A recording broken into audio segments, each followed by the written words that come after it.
Welcome everyone, and thank you so much for joining us in today's session.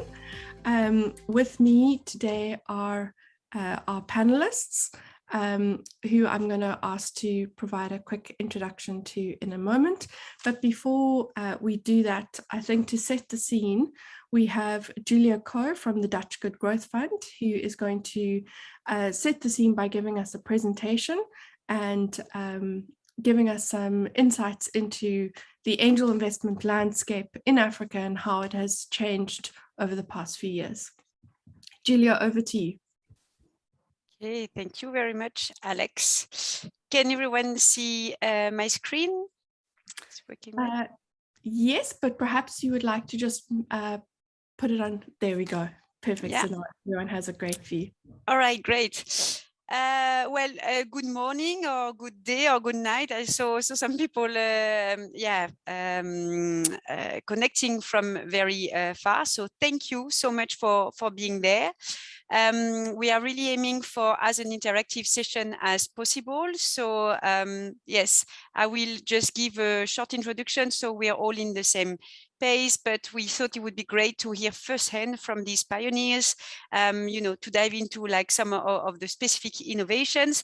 And then it's really about, opening up to you guys. So we want to hear from your experience. Please be so mindful to share more facts rather than opinions. And then when you do that, don't hesitate to also share that on social media. You've got hashtags DGGF, Sankalp, Africa 2022, and then the handle SCBD facility, and the other one is Sankalp Forum. With no further ado, we're gonna go about that. I just wanted to say a little bit of background. So my name is Julia Coe. I work for Triple Jump. We manage a few funds because we are a responsible investment manager. One of them is the Dutch Good Growth Funds, which invest basically into local finance providers that then invest or on lend to local SMEs. I won't give you the full presentation. Feel free to reach out to me. We have a booth. You have all my contact details. I'm more than happy to speak. But what is important is that we don't just invest. We want to understand whether these investments that we're supporting are actually making a difference. How do they really empower the local entrepreneurs? And that's why we have this knowledge program that I'm very happy to lead for now 6 years. And so back in 2019 at Sankalp as well, we launched a report that looked at early stage finance. And we looked at different models like accelerators, venture capital funds, but also angel networks. And at that time, it was really interesting because it was really, more traditional networks. Now, you fast track 3 years later, I think that the angel world has changed tremendously. We are going to get into that.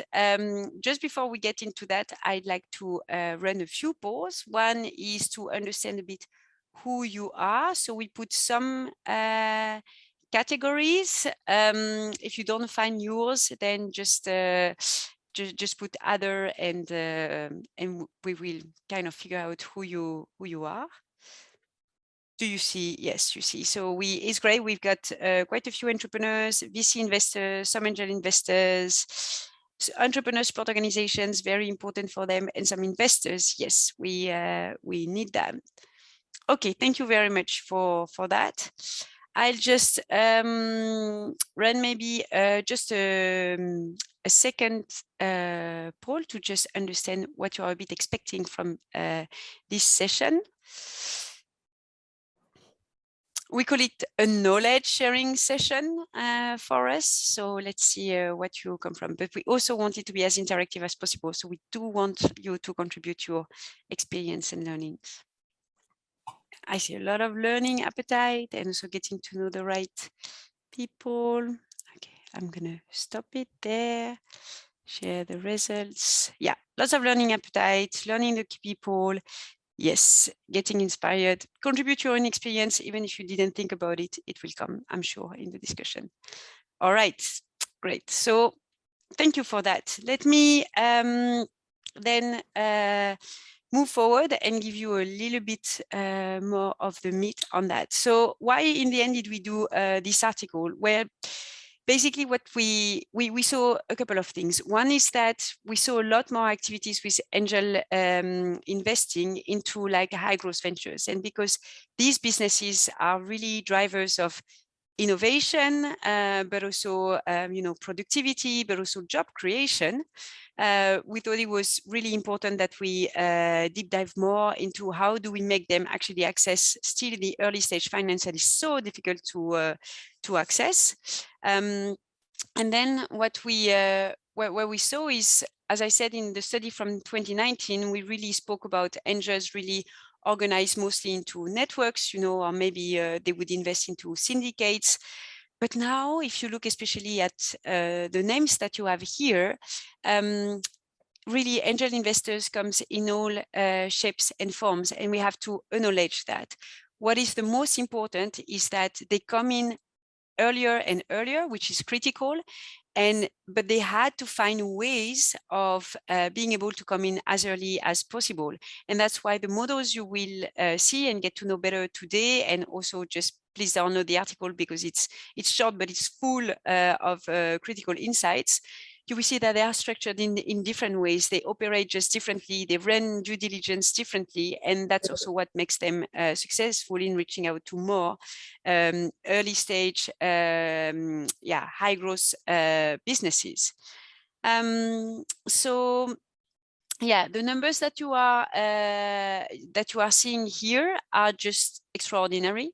If you think of more like traditional angel networks, if they make 4 to 6 deals per year, it's already quite a performing angel network because it's so hard. So that's why we thought let's dive into really what makes them kind of unique. So I said now they come in all shapes and forms. Yeah, exactly. You're not an angel investor 100%. It's you pick things of angel investing, of crowdfunding, and of venture capital. We saw venture capitalists going earlier and earlier, but to a certain extent. So what are the keys that they pick to be there? I'll just highlight all of these things because now with our speakers, we'll dive into the specific topics. What we've seen also and why it makes them much more successful now is that the process lead times, including the due diligence, has been really reduced significantly. And we will see, maybe we'll have people like Zach and also Mariam who can tell us what makes that much faster. What we've seen so an increasing reliance on data and business model patterns. So because how these things kind of the secret recipe of what makes it work or not, if you see it there, then you can make decision much faster, and you can also focus on what type of value addition you're bringing. Because let's not forget, angel investing is great about all this early stage financing, but it's also fantastic because all the value addition that is being brought, the networks and the connections and the specific knowledge of the angels are bringing. The other thing that we see has changed quite a bit, and that can now be the case because you have much bigger numbers of investment, is that it's a new portfolio mindset. So now all these new models, will be able to focus more on upside than downside protection. And the last very important change we see in the landscape is also the widespread use of safe notes.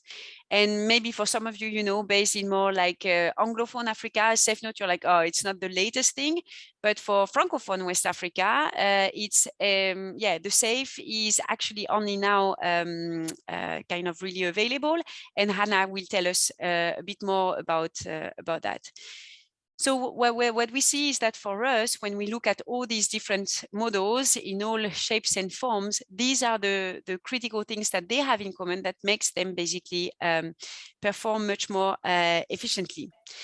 I think that what we would want to do also with this session is to go beyond just the innovation and thinking in terms of financial return. We also want to understand two things. One is how scalable these models are, because we know that the early stage finance gap is the biggest on the continent. And so it's fantastic to see several initiatives work well, but how many of those, how do you bring them to really to scale to actually close the gap? And the other one is really important, is how inclusive are they? So we know even on our side at DGGF, we see the data, we do see the high number of jobs actually being created, especially from these high growth enterprises. But we'd like to understand better for whom are these jobs being created. Is it for young people? Is it for female? Is it really qualified jobs? We'll dive also a bit into these questions, and your perspectives on it will be much more welcome. And with this, I give the floor to Alex, who's going to smoothly moderate first a discussion with our pioneers and then hear from you guys. Thank you so much. Thank you so much, Julia, and a big welcome to those of you who have just joined us. We are now going to enter into the panel discussion, and I'm about to introduce my panelists. As mentioned before, this is an interactive session, so please introduce yourself in the chat. But if you have any questions, please feel free to either raise your hand or pop them in the chat. We will have a broader discussion at the end of the questions and the key points that we would like to cover. Just a quick note that the link to the article that Julia was referring to has been posted in the chat. If anyone would like us to post that link again, and I'm just popping that in the chat as well, so anyone can have a look. It's a really great article. It's incredibly comprehensive, and so please do download it and have a read through the article. Perfect. I'm going to start off with Mariam. Mariam, would you like to please give us an introduction to yourself, the organization which you represent, as well as, I think for our audience, a quick overview of your investment strategy and your track record, just to give everyone in the audience a bit of a introduction to yourself. Sure. Thank you. Thank you so much, Alex and Julia, for the invitation. I'm so glad to be sharing this panel with these amazing investors, Zach and Anna. Hello, everyone. So I've been, I'm wearing actually two hats now. I have been investing with Orange Ventures for 5 years, almost 6 now. And it's the VC arm of the telecom operator Orange. Our initial sweet spot is early stage, mostly A and B, but right before COVID, we spun out from the corporate and set up a seed stage fund. So we now have a separate governance, and we're building the foundations to welcome new LPs to be a standalone VC. So through the 2 separate vehicles, we invest across multiple stages from seed to Series B. And we are sector agnostic and up to date. We invested in 16 companies and currently closing 3 across 8 countries, actually, in both Anglophone and Francophone Africa, in the likes of Yoko in South Africa, Trailer in Egypt, Sherima in Morocco, Waspita in Cameroon. So the second hat I'm wearing is that I'm also the founder and an active angel investor at the Dakar Network Angels. It is the first regional angel network of its kind in Francophone Africa, investing actually in pre-seed tech and tech-enabled startups across 15 countries in the region. Amongst our recent deals in 2021, we closed Kori Money. It's a fintech addressing remittances. We invested in B2B e-commerce called Kweli in Senegal, and Commune, a retail tech company in Tunisia. Thank you, Mariam. Over to you, Hannah. Hi, good morning, everyone. Thank you very much, Alex. So my name is Hannah Kamwanga. I'm very pleased to be here today. So I've been investing in Africa for the past, I think, 8 years through various capacities. Today, my main mandate, I would say, is country officer for Proparco, which is a French development finance institution through which we have developed and structured a startup strategy. With Proparco, we mainly invest through at the seed level. We have two main products. First, we have developed a tool called Bridge Africa, where we can provide bridge financing through debt for startups who are generating at least $300,000 to $400,000 per year. Run rate monthly. So currently we're assessing 3 startups in DRC and or in Central Africa. So hopefully we'll be able to provide them with bridge financing. On top of that, we do the typical seed financing with co-investors. So typically investing up to $1 million in those startups. We also have a fintech based here in Central Africa that we are assessing currently. So outside my capacity as country officer for Proparco, I've been an angel investor for a few years, collaborating with few investment clubs. So Alex knows a dozen angels. We met in South Africa. I've also co-founded a new club here in DRC this year. We've done our first investment actually in an SME 2 weeks ago. It's an SME called Savoki in the eastern part of the country, which is specialized in the manufacturing and distribution of local industrial cleaning products. But hopefully we'll do our first startup investment also in the next 2 months. And I'm collaborating with few funds, including Launch Africa Ventures, but Zach will talk about it. So very exciting to try to address the funding gap that we see, especially in Francophone Africa, that we see in female entrepreneurs, and happy to share my experience from the pre-seed to the seed level through various vehicles. Thank you, Hannah. And last but not least, Zach.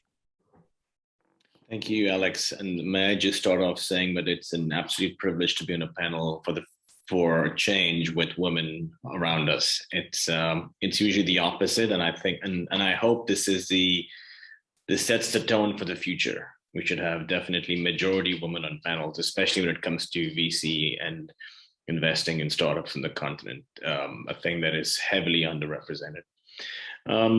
Thank you, everyone, for joining. Just very brief background. I've been an active angel investor in tech in Africa since 2013. So it's been almost 10 years, but 9 years now. I co-founded Startup Bootcamp, which is a global accelerator similar to Y Combinator, but focused mostly on B2B ventures across the world. And I co-founded the Africa operations together with Philip Kirchhoff in 2016. And then more recently, co-founded Launch Africa Ventures, which is now the most prominent and active early stage VC fund on the continent. We are truly Pan-African. So we backed ventures in 17 different African countries. We've made 94 investments as of last week over the last 18 months. And I'm always looking for smart, skilled, savvy angel investors to co-invest with us in the deals we do. And we look forward to making this second nature for a lot of people. So thank you. Thank you so much, Zach. And my name is Alexandra Fraser. I'll be your moderator today. I'm also an African angel investor, investing through Dazzle Angels and in my own personal capacity. I'm a founding member of ABAN, the African Business Angel Network, and also one of the co-facilitators and initiators of the African Angel Academy. Great. So Zach, as you are our male representative on the panel, and I agree, it is quite refreshing to have and also great to be able to be joined by Mariam and Hannah and Julia, who have been in the ecosystem for so long. But we are going to start off with a question for you, Zach. So Launch Africa Ventures, the most active early stage investor in Africa. That's quite a title, and 94 deals done over a period of 18 months. That is, I'm surprised you managed to take a day off. That's, you know, and some weeks you must be doing multiple deals, and is quite something.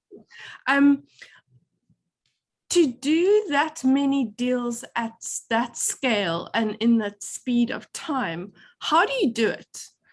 We'd love to understand, like, what are some of the mechanisms? How have you structured Launch Africa Ventures to enable you to do deals so quickly? We saw in the paper that the ability to do deals quickly is becoming more and more important, especially when you're investing in kind of the next hot startup that everyone is trying to get into. So we'd love to understand some of the mechanisms behind how you've set up Launch Africa. Sure, thank you, Alex. We get that question a lot.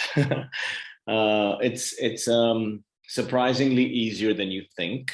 But yeah, the gist of it is, you've got to set up your fund in a very, very careful structure. So even though this is boring stuff, it's very important that your fund structure is set up right. So if you're set up as a traditional VC fund in Delaware, for example, where you only have accredited investors that can be LPs in your fund, then you have to have a DFI-led LPAC, a limited partner advisory committee. It's very, very hard to get deal approvals in anything under 2 months, 3 months. So our fund is structured as a professional collective investment scheme for all the lawyers in the house, where every LP is a shareholder in the company, not an LP, even though the economics are an LP GP structure.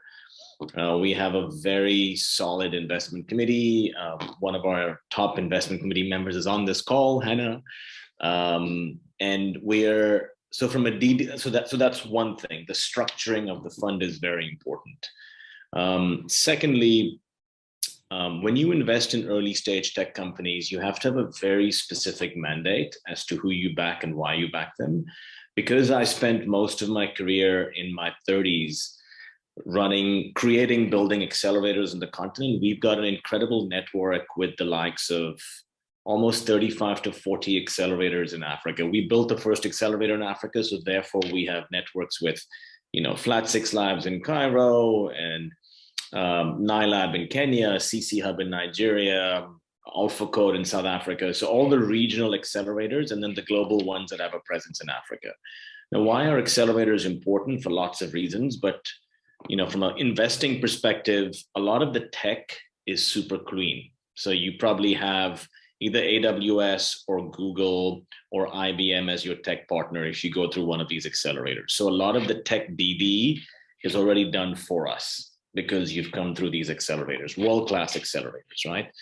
Number two, a lot of the legal work is already to point. So a lot of these companies, if you were to get into Startup Bootcamp or Plug and Play or YC, you couldn't get in and graduate unless your IP was held in the US, in the UK, in BVI or in Singapore, and you have really clear OpCo, HoldCo structures that are squeaky clean.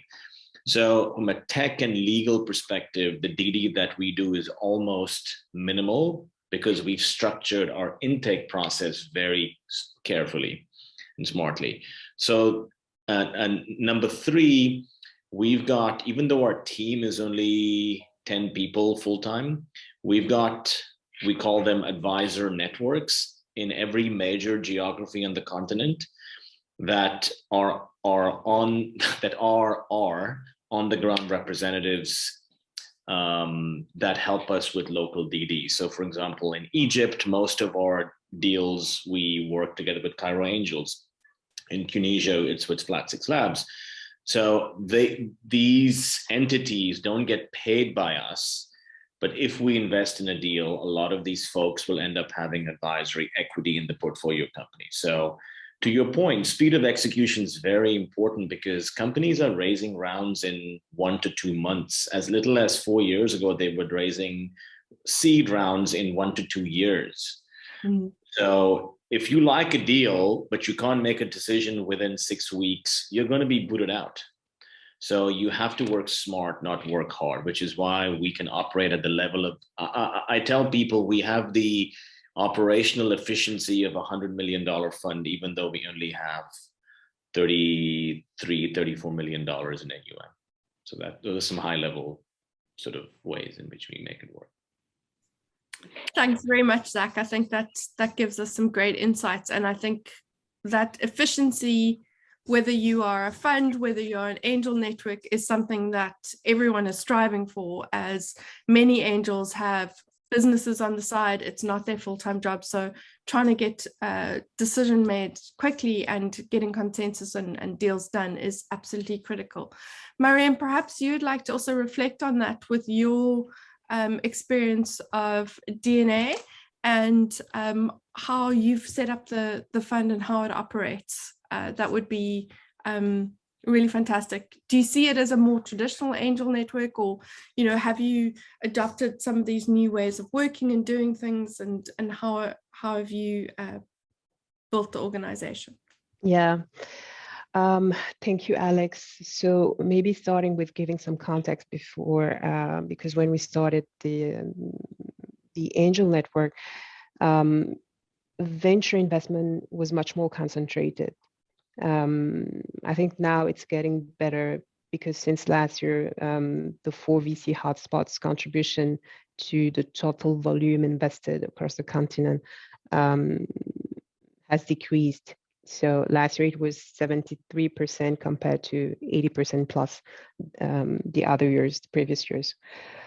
And outside those big 4, it is only last year that investment were, for the first time, equally distributed between Anglophone and Francophone Africa. So back in the days, when we set up the Dakar Network Angels, the rationale wasn't only to close the funding gap between seed and early stage, but also to provide support, mentoring to the best Francophone founders and build really a platform of resources to help them scale.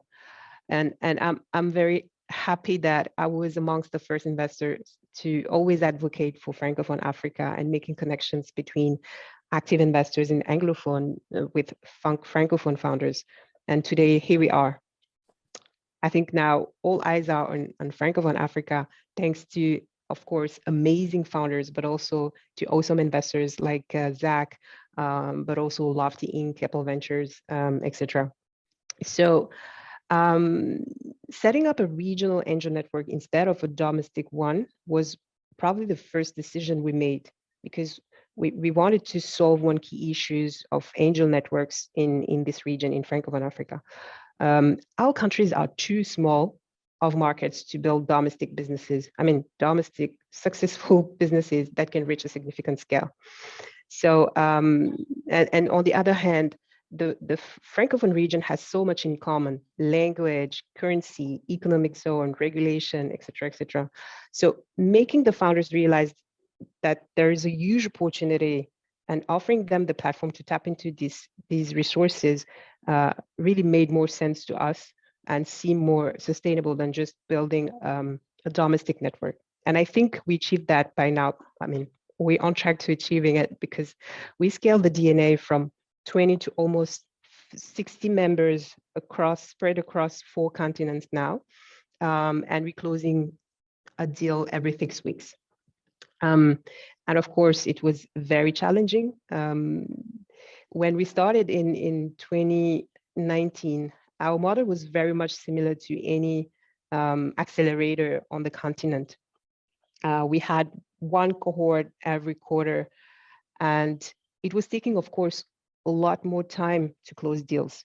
Then, thanks to the amazing support of DGGF and to a wonderful team of mentors with a sound experience on angel investing, we managed to make really big changes. The first thing we did was to hire full-time members to manage the investment and the network. Then we decided to have a continuous sourcing rather than the cohort system. So we're organizing investment events more often. So now every 6 weeks. And we invite startups to pitch every time. We've also set up a core team of members that they are in charge actually of deal screening, and also making the decisions for the network. We also streamlined our due diligence process so that we're able to close deals in maximum 3 weeks instead of 4 or 5 months in 2 years ago. So these are really the major changes. And of course, we went over a lot of hurdles before we get to this stage. I think there's one that is not really unique to our network. Finding the right talent to run such a network. Like VC funds, actually, it was very difficult for us to find local talent to run the network. And I think the other difficulty was also making the choice, the right choice actually of the jurisdiction. And I'm echoing here what Zach was saying earlier about the structure. Structure is very important. We lost so much time trying to compare different jurisdictions, the structure, etc. And finally, we set up our investment vehicle in Rwanda with a view to have access to both a low tax regime, but also low ongoing cost, of course, compared to Mauritius and other jurisdictions. It's currently set up as a private limited company, a company with several classes of shares, each tracking one investment, which is really interesting because I guess it's probably not very common for angel networks across the continent. Yeah, and finally, as most angel networks, we only had 22, I mean, we still have 20 to 30% of our members that are effectively investing in deals. This means actually our investment capacity is very limited compared to the potential. So thanks to ABAN, who's doing a fantastic work, educating angels, but also facilitating capital going to more ventures with the initiative, with initiatives like Catalytic Africa. We now have alternatives to increase our investment capacity. And of course, we're exploring more co-investment opportunities as well with local networks, angel funds, and early stage VC funds like Launch Africa and others, focusing on pre-seed and seed stage. Yeah. Thanks, Mariam. And I think just also, Zach and Mariam, it's been fascinating to also hear how you've structured your networks and your funds, because I think that's something that many people really do struggle with, is actually how do you get the structures right, and how do you get, because that really does enable investments. Mariam, you also touched on the fact that having part of around making investment is also having the tools and templates to enable you to do deals faster. And Hannah, this is an area I know that you have been championing and doing a lot of work with, especially with ABAN, in terms of creating an OHADA compliant SAFE agreement. So for those of you in our audience who have not heard of a SAFE agreement, Hannah, perhaps you could give us a quick overview of what a SAFE agreement is, what the benefits are to both an entrepreneur and also to a funder, and then also talk about some of the work you're doing in order to make OHADA compliant SAFE documents and legal templates to enable investment in Francophone Africa. Thank you very much, Alex. I think, as highlighted by Mariam, there are still a few issues and burdens that are preventing angel investors in Francophone Africa to invest as much as in Anglophone Africa or in Arab-speaking Africa. And people like Mariam are really fighting those issues and actually overcoming them. So it's very inspiring. So from my side as an administrator of ABAN, very humbly, we've tried to last year to put together some templates of legal documentations, not only for SAFE investments, but also for equity investment and debt investment. You have to understand that SAFE agreements are not yet very used in Francophone Africa. So the investment, I would say, habits are not the same. And a SAFE agreement is basically an agreement that whereby an investor will invest a certain amount of money, which will give you access in the future to some equity in the underlying business when there is a priced round. in the next few months. Typically, you will have a discount when it comes to the pricing of this fund, which will give you access to an incremental amount of equity. This incremental amount of equity will be a true reflection of the risk you took by investing earlier. So I think we've done some progress in Francophone Africa because legal documentation was really a burden for many people. And actually, when we did our first transaction with DIA, like the Earth Impact Angels here in this SME in the eastern part of the country, yes, we had the issue where the SME had to change its legal structure because initially when they were set up, the founder thought that he was by himself. It's a company who still reached like quite a high level of turnover by DRC standards, like sort of 7-digit million turnover. So it was quite important for us to convince the founder to convert his legal structure so that institutional investors can actually support him. So through Aban, we're trying to do that, and we are always open to new suggestions coming from investment clubs, but also angel investors in terms of what they need to be able to invest. And if people here have questions, I'm more than happy to answer some of their questions as well. I don't know if there are any other points you would like me to tackle, Alex. No, Hannah, that's fantastic. And just a quick reminder for the entrepreneurs in the audience, please do look at the paper because it gives a really great summary of the difference between a convertible note, an equity round, and a safe agreement, and how these different structures work and what the pros and cons of the structures are. I would like us to move on to actually discussing why angels are important for the entrepreneurial ecosystem in Africa and speak a little bit more around the actual entrepreneurs and the impact the entrepreneurs create. Julia, perhaps as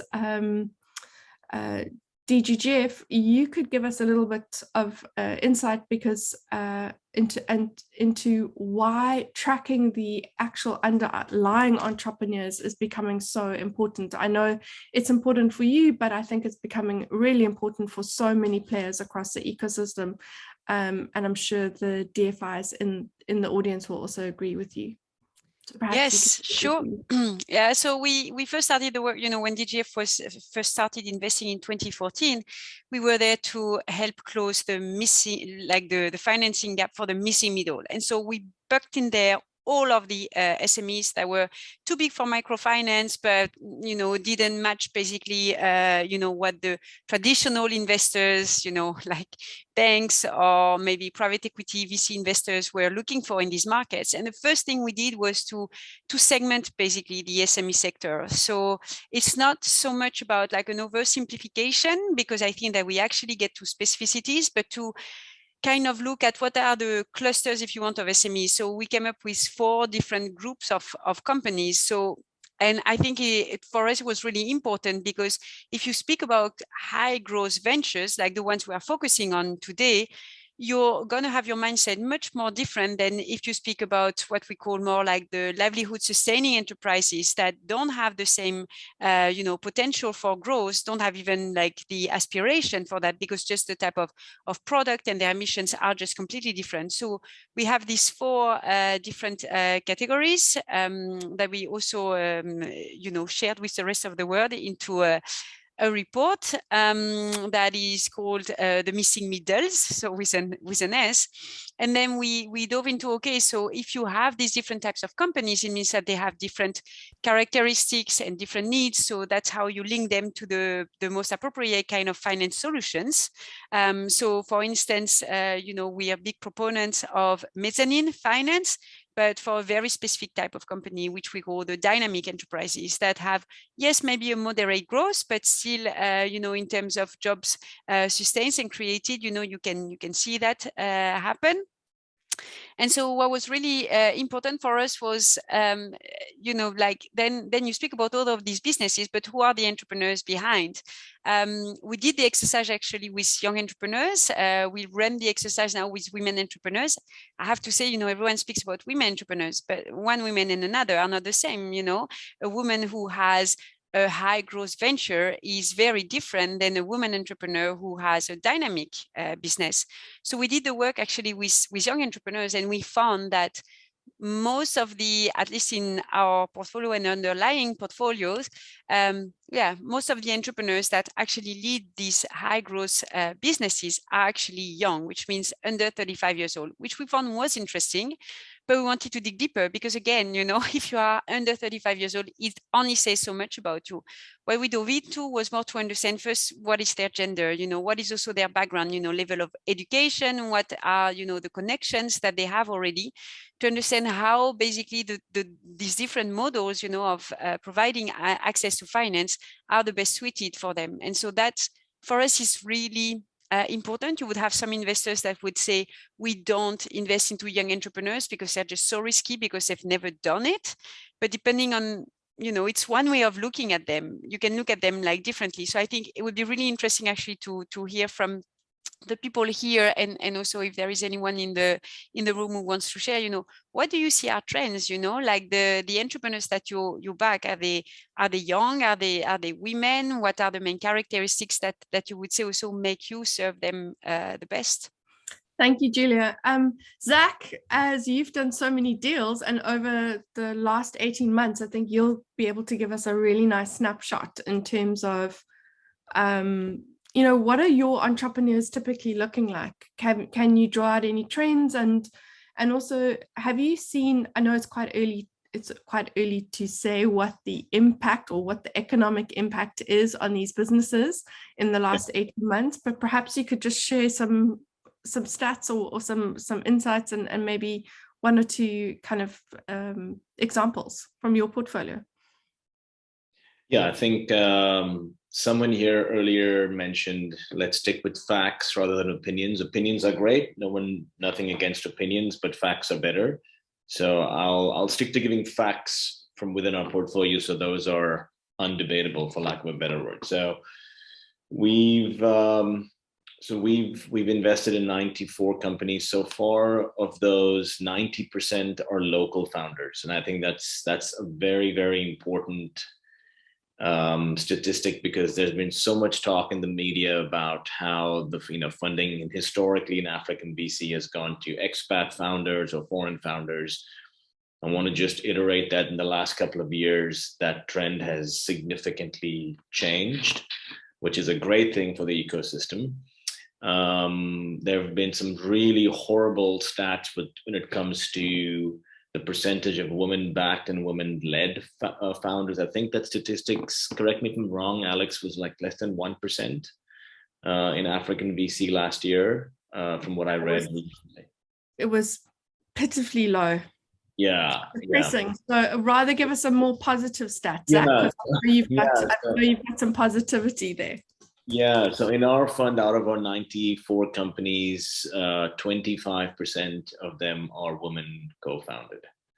24 or 25% the last time we did our portfolio management. That is like 1,000% or 500% higher than the average in Africa. And we make a specific effort to look for women-led or women co-founded ventures, and local founders, right? Nothing against expat founders. But local, as they say in South Africa, people don't know local is lekker, which basically means local is good. And also number 3 is it's important to see more local investors co-investing alongside international investors. There's no doubting the fact that when it comes to Series B, Series C, and Series D investments, the larger VCs are not on the continent yet, right? But at least at the earlier stages, pre-seed, seed, and Series A, we're seeing a significantly higher proportion of deals backed by both local angels and local VCs. So that's a good insight. In terms of sectors, the thing that we're seeing a lot of is fintech, as this is quite obvious, but fintech, but importantly, fintech and its derivative industries. Now, why do I say that, and why is that important?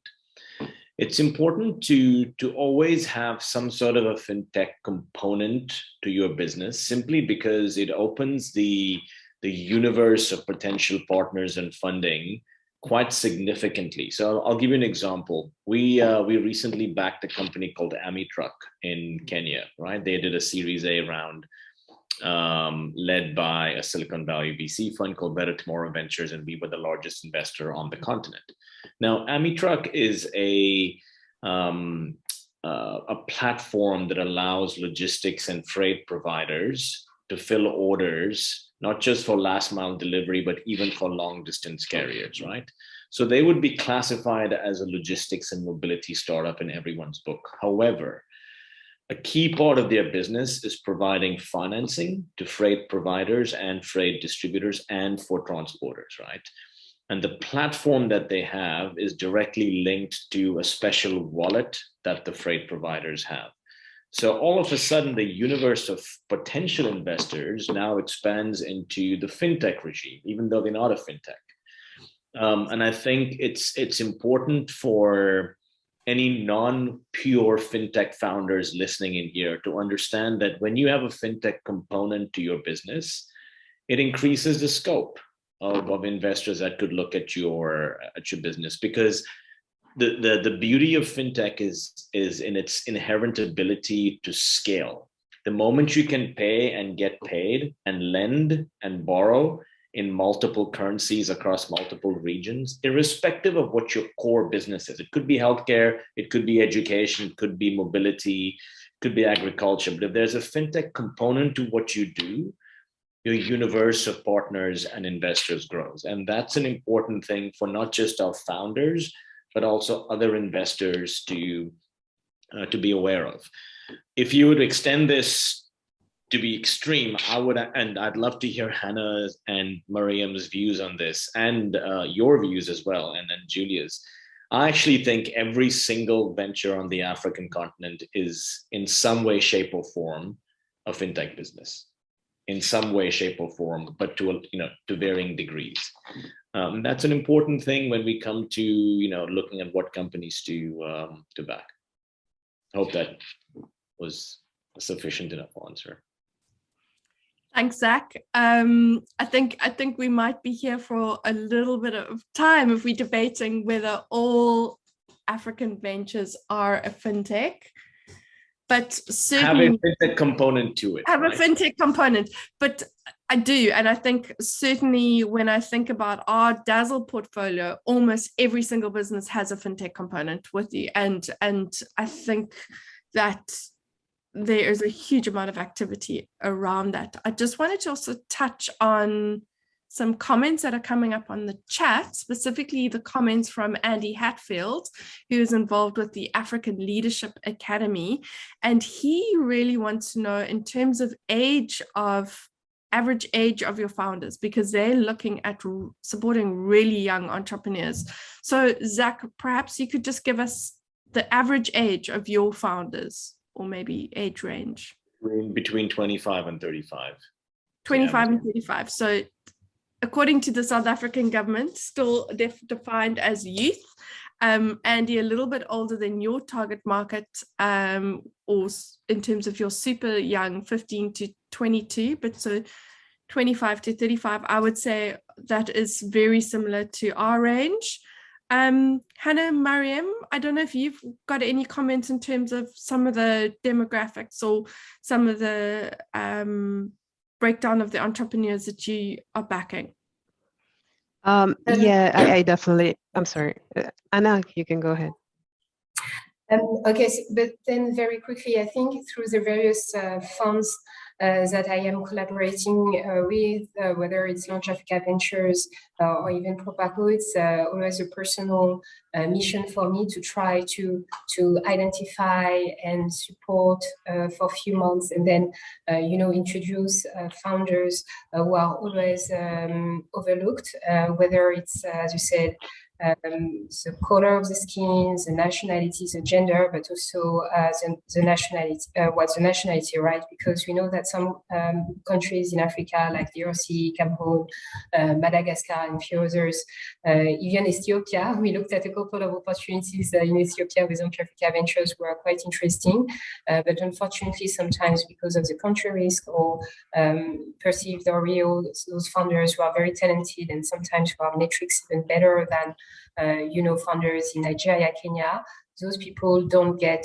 the right level of funding. So personally, I'm really focusing on that and trying to tackle this. And I'm very happy to be able to do that with some of the funds. I think it's a vast topic, it's a vast debate. A lot of things need to be done, and I think if everyone focuses on doing their own part, just like Mariam and just like Dak, and to some extent myself, we are making progress. We have to remain optimistic, but there is still a lot of work to be done. Mariam? Yes. So with the DNA, actually, and even with Orange, we look at anything tech related. So the scope is really broad.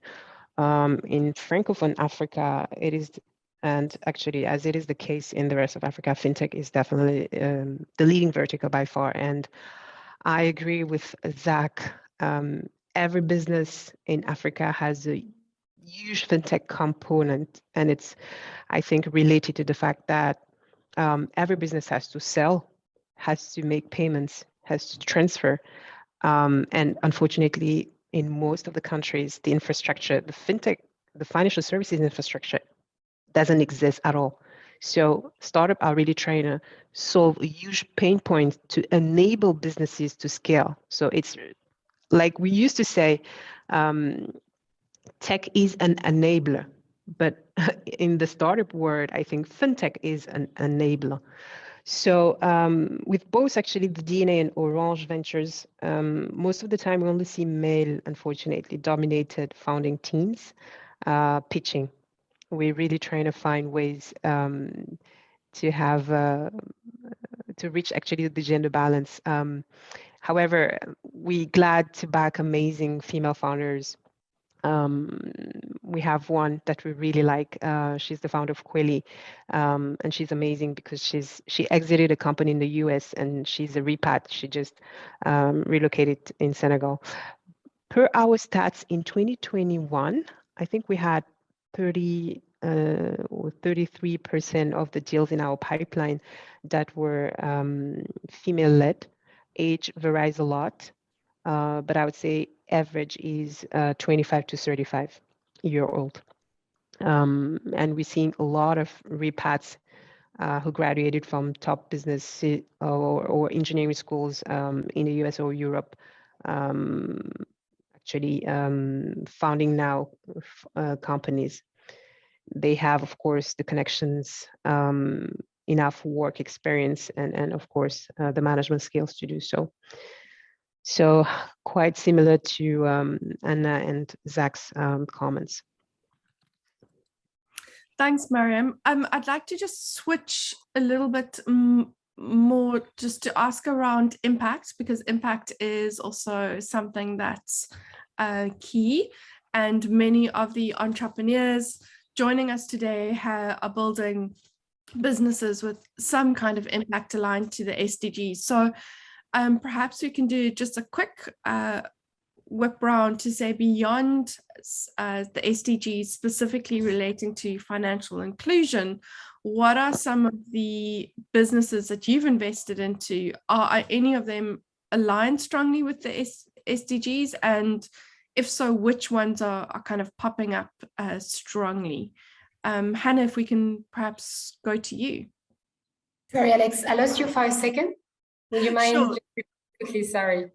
Of course. So I was just asking about SDGs. So beyond financial inclusion or any SDGs relating specifically to fintech, are any of the businesses that are coming to you for financing focusing on any of the SDGs? Because there is so much activity in that space. Yes, definitely. I think by definition, in Africa, we're all impact investors. Just when it comes to, reduction of poverty, access to healthcare, energy, education, with all those ventures in health tech, ed tech, also trying to give people access to the right infrastructure, transport, logistics, and all this kind of things. So by definition, I think in Africa, especially in sub-Saharan Africa, we're all impact investors.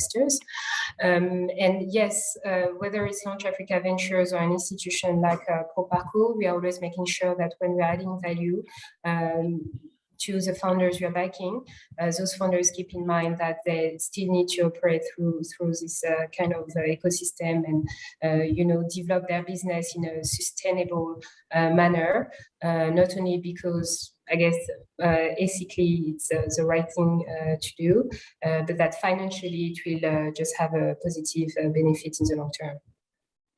Thanks, Hannah. Mariam, Zach, I don't know if you've got any comments around that. Yeah, maybe just to say that our first investment with the DNA was in a clean tech startup called Coliba in Ivory Coast. They're not just they're contributing actually in formalizing an entire industry, because clean tech in this space, more than 90% of the plastic waste economy operates in the informal sector, and we're trying to track the impact they're making over time. And in 2 years, they created 60 jobs, and 60% of their employees are women. So quite impressive. I'm good for my side. Okay, perfect. I think what we would really like, and I know that some of our panelists are unfortunately need to leave us quite shortly because they've got other commitments on the hour, but perhaps we can open it up to the floor, and there are a number of questions that we have for you, but also that have come through in the chat, which I'd love to really unpack. So the first is a question for all the panelists. Can you talk about your exit strategy for your investments? And what do exits for angels look like? Yeah, I'm happy to take that. So I would strongly, I'm a huge believer in recycling capital in the ecosystem. As a fund, funds are usually governed by mandates and fund lives and investment holding periods versus exit periods, etc. As an angel, I would strongly recommend that when you have the first opportunity to create liquidity for yourself, that you do so. Typically, as an angel, if you're investing at pre-seed and seed rounds, you'll have an opportunity to get off the cap table at Series A. At Series A, there's typically 1 or 2 lead VCs that set the terms. And if you're an angel that's invested $10,000 to $50,000 in a startup, with all due respect to angels, the founders don't really want you on the cap table for too long. You've added your value in the first couple of years. Definitely at Series B, you're not adding a lot of value because you've got global VCs that are leading the team. So if you can, as an angel, always have a target return in mind, and I mean, this recently happened with me with Flutterwave. I was an early investor in Flutterwave from 2016, one of the first investors in Flutterwave, and I sold, my stake at their Series C round. There's this concept called seller's remorse that you probably heard of, like, oh gosh, did I sell too early? And the reality is you have to have the maturity to say, this is what I want to make on this investment. And as long as you use the proceeds of your investment to invest in other startups and accelerate the next generation of entrepreneurs, and that's okay. So how it actually works: when a company raises a future round of funding, the founders will allocate, in the majority of cases, a particular portion of the oversubscribed round towards secondaries, where you will sell your stake to the incoming syndicate of investors or investor, depending on what the deal is. And that will usually be either at the market price or at a slight discount to the market price. And that's something that I would recommend most angels consider doing. Unless, of course, you're a super angel and have millions and millions of dollars in your war chest that you can invest without having to get a return in 5 to 7 years. Thanks, Zach. We have another question from one of the audience members, which is, what about angels investing almost at the R&D stage, or at the, I'm assuming this is almost at the idea stage. So an idea stage where providing entrepreneurs with the funds to build an MVP or almost achieve proof of concept. My first point is that for most industries, it's almost, it's become cheaper than ever before to kind of build an MVP, but it's certainly for some industries, founders do need initial capital to develop and test their idea or their prototype or their MVP. Mariam, Hannah, what are your views on funding entrepreneurs at an idea stage or at such an early stage? Is it something you would consider? I think Hannah may have had to have left. I'm just looking at her. Yes. Yeah, sorry. Mariam, perhaps you would like to just comment on that? Yeah, I was saying the same thing. Actually, I have to go because I have a investment committee waiting for me. But so the question was, do we invest at pre-seed? Yeah, pre-seed. So would you consider an investment in an idea stage business, funding the development of the idea?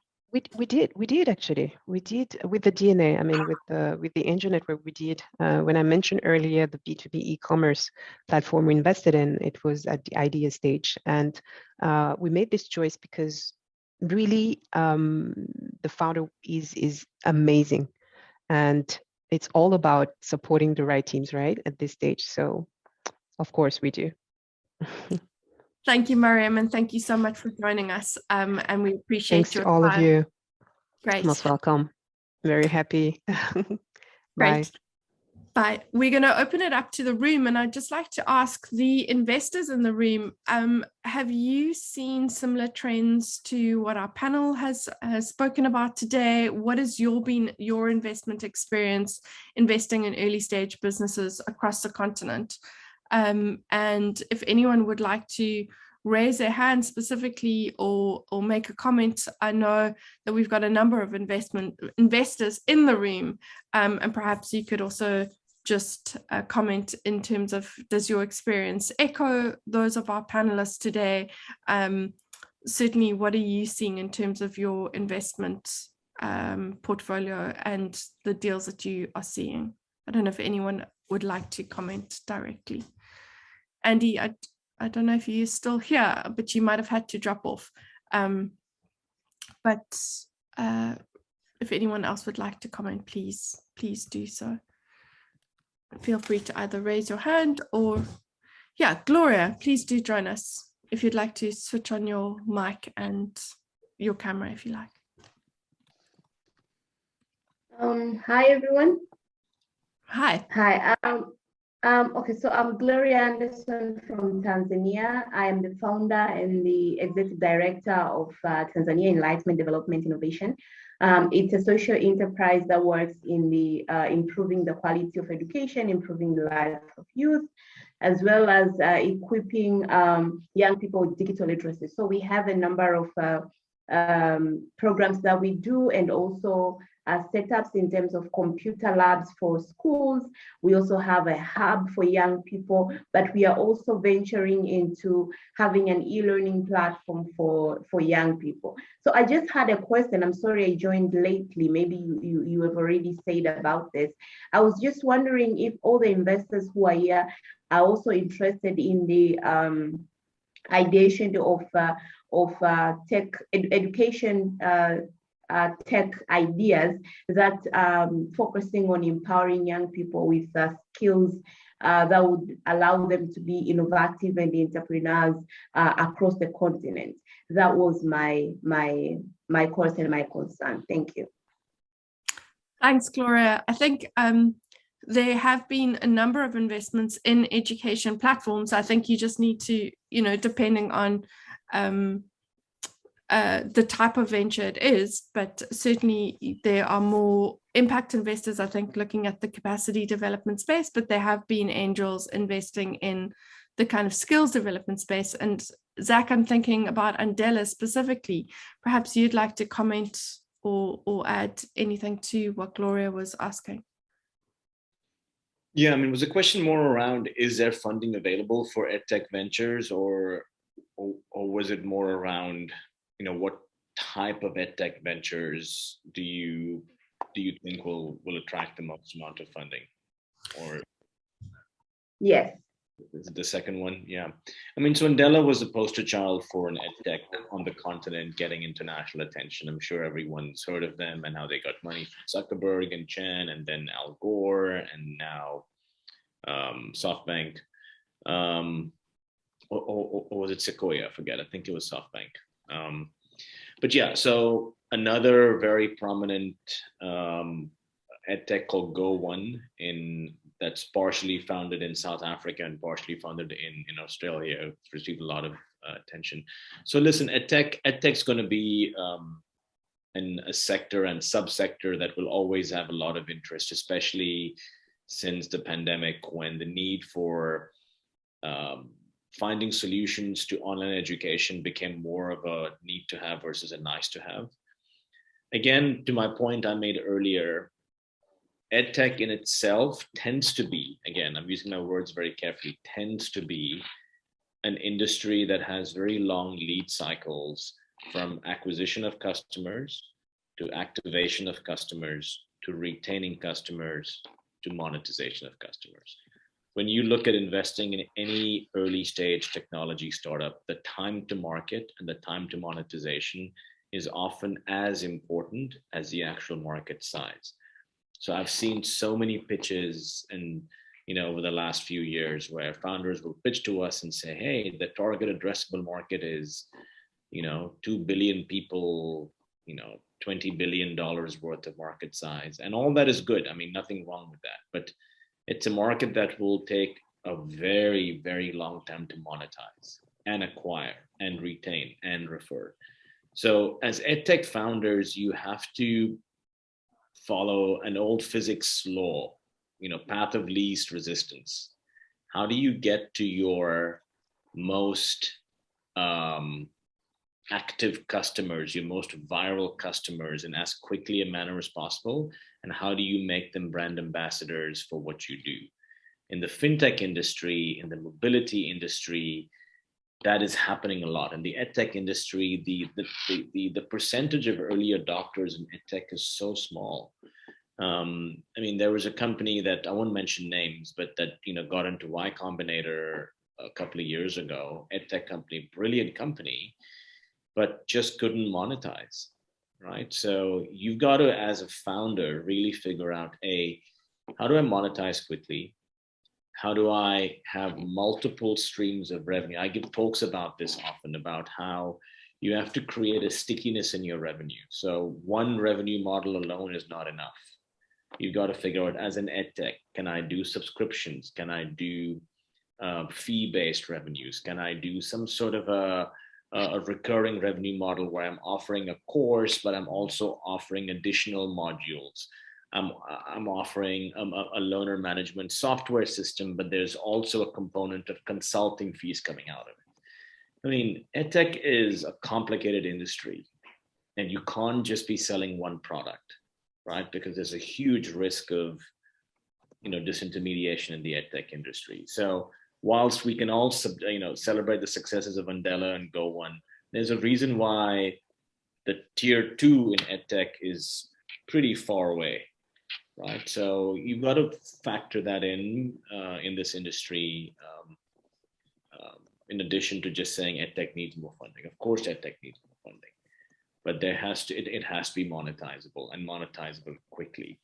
Another reason why you don't see a lot of investment flowing into biotech and pharma in Africa is because, angels certainly can't wait, 17 years till a patent expires to realize returns, right? So you got to shorten those time to market and monetization curves, and then you'll see more funding.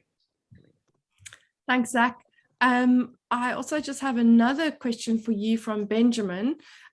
So Benjamin's asking, given the rate of deal closure at Launch Africa, do you see your hub network as being enough of a pipeline for you? And do you perhaps look for, and I know you did mention advisors, so perhaps this is what Benjamin's getting to, but do you almost employ the VC scout method to really help scout for new investments? And I'd also love to ask, what percentage of deals that come to you have been referred by your investee portfolio? Because I'm sure that's also starting to become a really valuable pipeline, and I'm sure. I'm divulging a lot of our fund secrets here, but it's cool. Just open source, right? So yeah, I'd say most recently in the last 6 months or so, the best deals by far have come from our existing founders. So, for example, we were early investors in Kuda, which is on its way to becoming a unicorn. Kuda is a digital bank in Nigeria.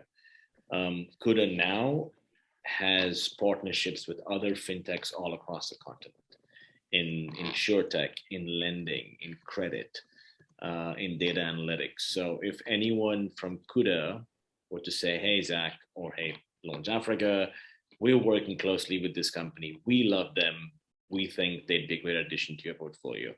A logistics company, an e-commerce. So our founders are referring their friends, and they're just like investors have like an investor's code. Founders have a code amongst themselves that they don't talk about, but founders respect other founders. And if you as a VC do what you say you do and mean what you say, you get a lot of respect from founders, and founders will refer the best deals to you. So without being arrogant, we've worked very hard in building this fund over the last few years. Our best deals come from founder referrals. And secondly, our best deals come from our LPs. So we've got more than 200 LPs in our fund. A lot of them see deals and would rather have us lead a deal versus them invest directly as an angel. So yes, our core deal source is still accelerators and incubators, but it's increasingly becoming our founders and LPs that are referring deals to us. So we don't spend much time looking for deals anymore. It's a good position to be in. That is, and I think also, one of the the key things that you want as an angel investor is when your portfolio companies start also working together, leveraging each other's strengths and almost becoming each other's suppliers and clients, because then you suddenly knit together this network of your portfolio companies. And I'm sure with 94, you are certainly seeing that happen, which I'm sure. Yeah, it's just to add a point here. I'm very happy to just drop more sort of pieces of just some nuggets of wisdom, for lack of a better word. Like if you look at the best funds in the world globally, so if what comes to mind, what Andreessen Horowitz, Sequoia, Index, Bessemer. But if you just look at Sequoia, for example, 25 years ago, they built a portfolio of companies that work with each other so synergistically that they create value for their founders more than the founders can ever create themselves, right? In that scenario, that's when VC becomes magic. That is a big part of portfolio management, right? So creating synergies within your portfolio companies is super important. Perfect. I don't know if anyone else in the audience has some insights into, their angel investors who've invested into them, and what made a really good investor from the perspective of yourselves, the entrepreneurs. I was really eager to hear from the people who have joined us in the room, that they share also their perspective. I saw that we did have some entrepreneurs. Are there any entrepreneurs who did receive or have interacted with angel investors, and how were they? Yes, indeed, the most helpful, or or did they have really, yeah, if the interaction was not that great, like what were the big hurdles? Otherwise, you know, if there's no, you know, appetite to interact too much and people were here there to really learn, I think what we can do is just, first of all, I'd like to thank so much everyone who has contributed to this session. Mariam and Hannah already left, but Zach, thank you so much for being also so open about what you see, what you learn. I think, you know, I call you guys pioneers. There's a reason you're really moving and shaking the industry. So thank you so much for that. We have shared the link to the article where there's a lot of insights. I mean, you know, I think it takes you 15 minutes to read back to back. It's a worthwhile 15 minutes.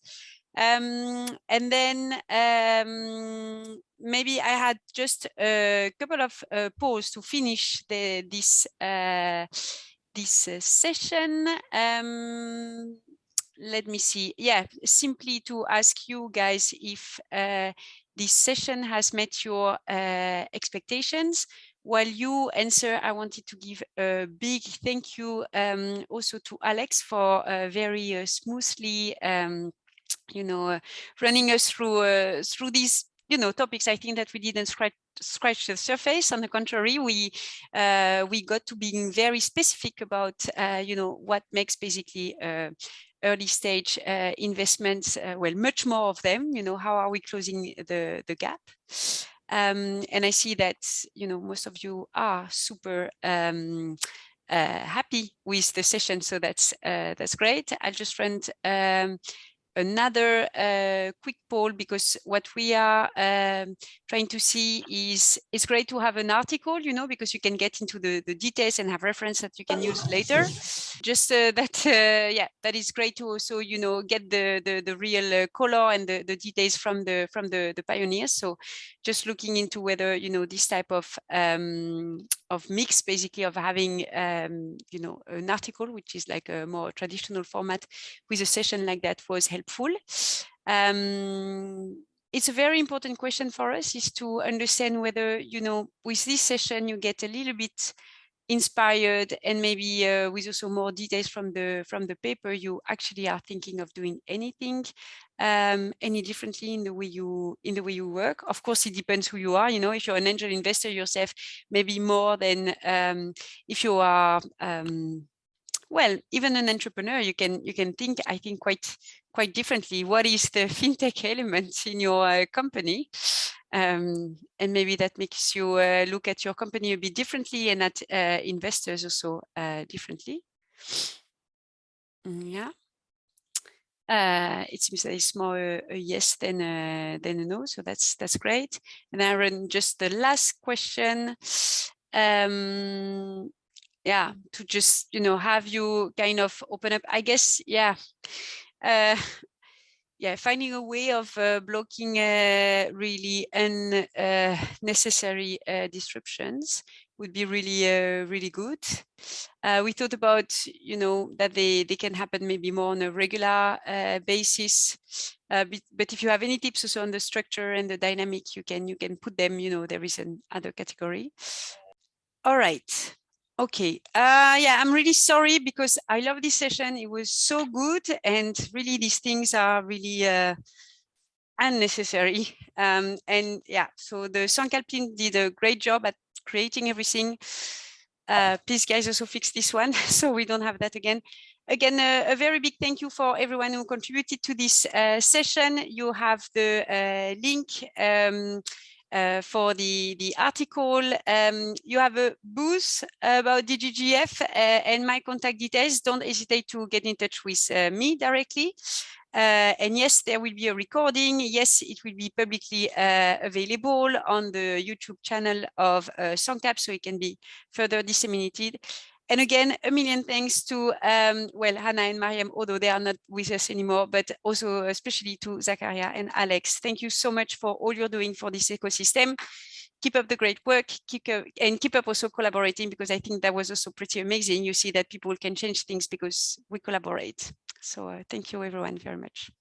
Thank you, Julia, and a huge thank you to DGGF for investing in the African ecosystem. You do a huge amount of work, not only funding valuable insights in terms of research reports, but you have recently come on board as a funder for the African Angel Academy. So we're looking forward to training a lot more angels over the next 3 years, thanks to Julia and her team, but also supporting entrepreneurs, supporting angel investment groups like DNA. And for the entrepreneurs in the audience, also go and have a look at the DGGF website. There's some really great resources there as well. So Julia, just from us and the ecosystem's perspective, thank you so much as well for all the work you do.